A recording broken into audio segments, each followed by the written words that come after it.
Well, today an expert testified that the operator of a Dallas crane that collapsed into an apartment complex had worked 84 hours that week. This was the first day of testimony in the case that's seeking damages for the family of the 29-year-old woman who was killed in the collapse. Fox 4's Lori Brown joins us now live with more on the story. Lori.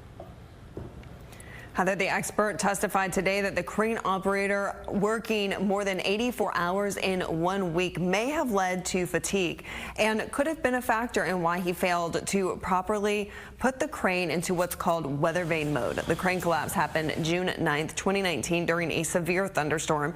29-year-old Kirsten Smith was in her apartment with her fiance cooking dinner when she was killed in the collapse.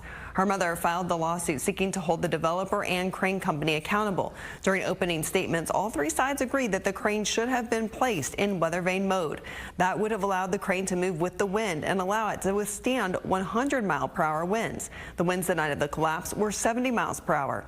But the two companies disagreed about if the crane operator was working for Biggie Crane or if his services, like the crane, were leased to Graystar, making that company ultimately responsible. We asked attorney Chad Rubach, a Dallas appellate lawyer not associated with the case, if this trial could bring about higher safety standards to the crane industry. It's entirely possible that if there were a large judgment in this case, it could prompt change in the industry. It's also entirely possible there could be a large judgment in this case, and the industry could just shrug and say, we already do things right. We didn't make a mistake like someone hypothetically could have done in this case. The jury will be tasked with deciding if a mistake was made and if one or both companies are responsible and what amount of damages the mistake would warrant.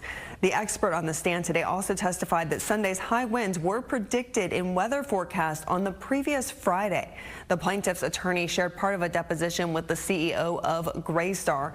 He was asked, as the CEO of Graystar, to admit that the collapse that killed Kirsten was preventable. Faith responded, "I don't have direct knowledge of that."